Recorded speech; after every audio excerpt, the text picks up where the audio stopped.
Russia rolled out the flight prototype of its stealth heavy strike drone Okhotnik at the Novosibirsk Aviation Enterprise in preparation for flight trials, TASS reported.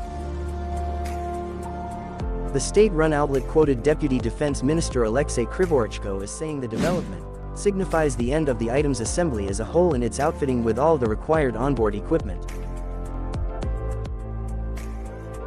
He added that the unmanned aerial vehicle will now undergo comprehensive ground tests to prepare for its debut flight. According to United Aircraft Corporation CEO Yuri Sliasar, the completion of trials will be followed by the drone's serial production.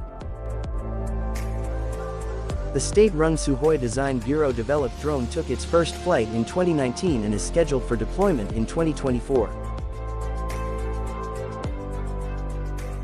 Okhotnik engine developer Motor Design Bureau revealed that the second version of the drone will be outfitted with a thruster with a new flat nozzle to reduce the drone's signature for enemy heat-seeking missiles.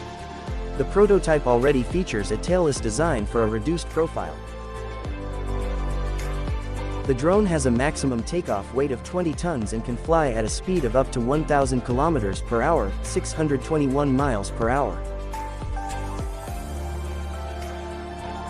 It has been trialed as a wingman with the Su-57 fighter since 2019, and a twin-seat version of the fifth-generation aircraft is reportedly being developed, capable of controlling 4 Okhotniks simultaneously.